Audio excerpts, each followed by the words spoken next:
সীমা Bengali recipe চ্যানেলে স্বাগত। আজকে বানাবো তালের বড়া। এই তালটাকে আমি ধুয়ে ছাড়িয়ে এর থেকে তালের কাঠটা বের করে নেব। আর এই ডেকচিতে আমি একটু চাল ভিজিয়ে দেবো। আমি হাফ কেজি থেকে 3 পোয়া মতো বাদশাভোগ চাল ভিজিয়ে দেবো। বাদশাভোগ চাল আমি দেবো এই জন্যই যাতে সুন্দর বড়াতে সুন্দর একটা গন্ধ হয়। এখানে 3 পোয়া পরিমাণে চাল আছে, আমি পুরোটাই ভিজিয়ে দেব।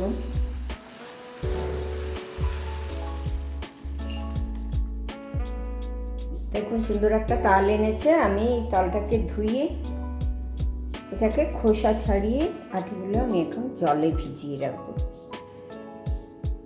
তালটাকে আমি এইভাবে ছাড়িয়ে নিচ্ছি।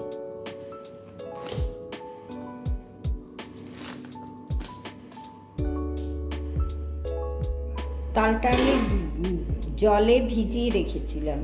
এই তালটাকে আমি এবার তুলে নেব, ধুয়ে তুলে নেব। জলে ভিজিয়ে রাখলে এর মধ্যে যদি তেতো ভাব থাকে তাহলে কমে যায়। এবার আমি তালটাকে তুলে ঝরিয়ে নেব। ঝরিয়ে নেওয়ার জন্য আমি এটার উপর ঝরাতে দেবো।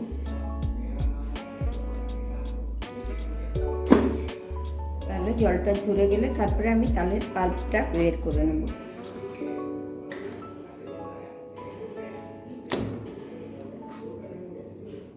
এই জলটা আমি ফেলে দেবো। তাহলে এই জল ঝরে গেছে অনেকটা, আমি আবার এইটার মধ্যে তুলে নিচ্ছি।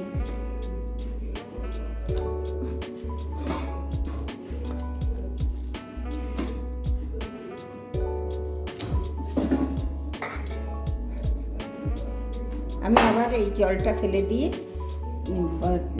এটা পরিষ্কার করে আমি এটার মধ্যে তুলে নিলাম। এবার এইভাবে তালের পাল্পগুলো নরম করে নিয়ে তারপরে আমি বের করে নেব। তালটাকে চটকে চটকে পিটিয়ে পিটিয়ে তালের পাল্প বের করা হবে।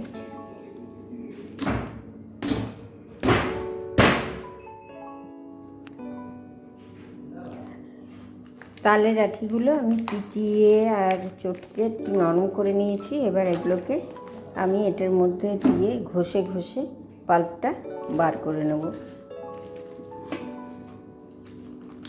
চটকে চটকে ঘষে ঘষে তালের পাল্পটাকে আমি বার করে নিয়েছি। এবার যে চালটা ভিজিয়েছিলাম সেই চালটা আমি গুঁড়ো করে নিয়েছি।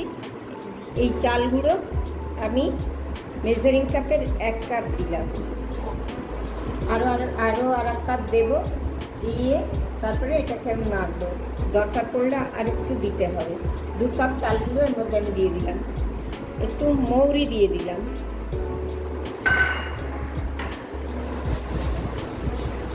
মেজারিং কাপের 1 কাপ চিনি দিয়ে দিলাম। এবার এটাকে আমি ভালো করে মেখে নেব। নিয়ে তারপরে কড়াই ডুবো তেলে ভেজে নেব, তাহলেই তাল বড়া রেডি। এটাকে আমি মেখে নিচ্ছি এইভাবে। মনে হচ্ছে আর দিতে লাগবে না চালগুলো, এটাতে হয়ে যাবে।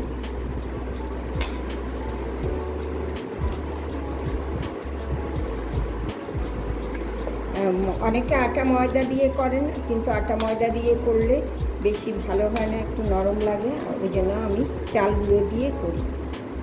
অনেকে আবার নারকেল দেন, নারকেল দিলে একটু বেশি হজমের অসুবিধা হয় দেখে নারকেলটাও আমি দিই না। আপনারা নারকেল দিলে দিতে পারেন। আর আমি মিষ্টি 1 কাপ চিনি দিলাম। আপনারা প্রয়োজন মতো নিজেরা যেমন মিষ্টি খাবেন সেই অনুযায়ী মিষ্টি দেবেন।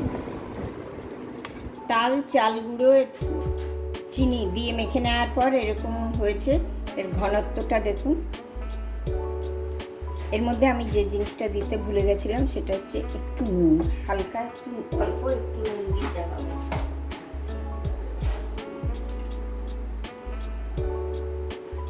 আমি একটুখানি নুন দিয়ে দিলাম।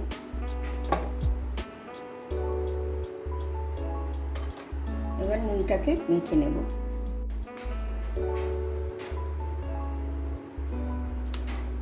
কড়াইতে আমি তেল বসিয়েছি। তেলটা গরম হয়ে গেলে আমি এটা ছাড়বো। এতে আমি সাদা তেল বসিয়েছি, আপনারা সরষের তেলেও ভাজতে পারেন। সরষের তেলে ভাজলে টেস্ট বরং বেশি হয়, তো সাদা তেলেও ভাজতে পারেন।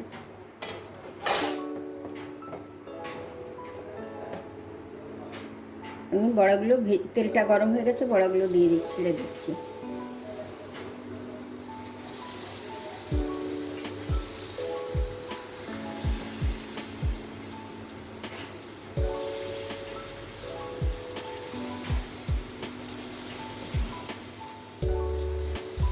ব্যাস, এরপরে এগুলো আমি ভেজে নেব।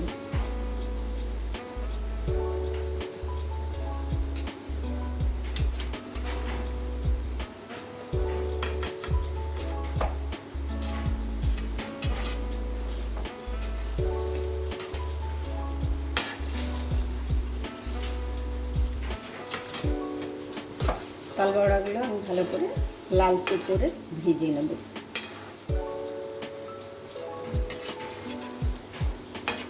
এবার আমি একটু আঁচটা কমিয়ে দেব, আঁচটা কমিয়ে দিয়ে ভালো করে ভেজে নেব, যাতে ভেতরটা ভালো করে ভাজা হয়ে যায়।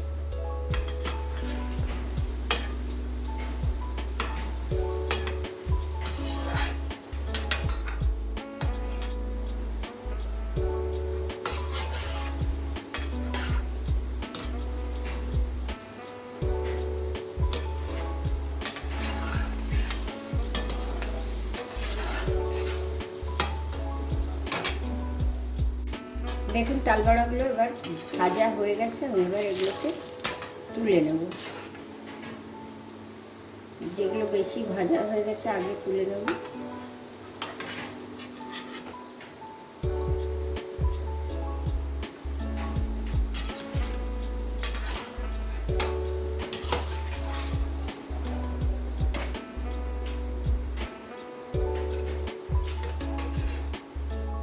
আমাদের তাল বড়া তৈরি করার কাজ শেষ। এইভাবে বানান তাল বড়া, খেতে অত্যন্ত সুস্বাদু হবে। আর ভিডিওটা যদি আমাদের ভালো লাগে তাহলে অবশ্যই আমাদের চ্যানেলটি সাবস্ক্রাইব করুন এবং চ্যানেলের পাশে থাকুন। লাইক, কমেন্ট এবং শেয়ার করুন।